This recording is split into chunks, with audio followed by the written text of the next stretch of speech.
Joo, eli tässä vikassa bossissa on se, että pitää, kun se huutaa, että you're not like this tai jotain, niin pitää lähteä siitä pois. Se kastaa semmoisen kovan AOE-paukun, jos sä joudut siihen, sä kuolet. Okei. Elikkä silloin kun se huutaa jotain, niin lähdetään vaan juokseen sivuuttaen karkuun. Joo joo.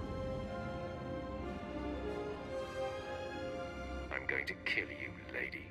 I will not fall to one such as you. I will not. Ja sitten. Onko sanoo ääni Lennox? You may run or you may stand your ground, but you'll go no farther.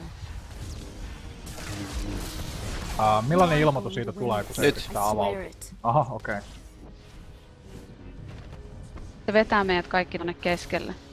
Sitten se tekee tätä Joo, joo. pomppuilua. Ai niin, sit tää oli tää, ai hito, nyt mä muistan miksi mun piti olla lähellä. Toi sattuu.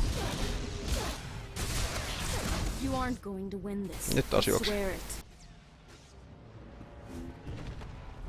Hullu juoksu.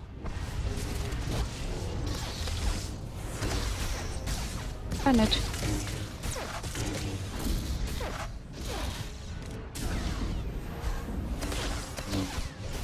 Nyt jos haluaa, niin voi heittää immunityö. Ei. Painoin väärän nappua, se piti painaa alt kutosta, kun 90% immunityllä, niin painoin chargeen kutosta. Pieni hetki, mä nostan ton Splat! paskaden.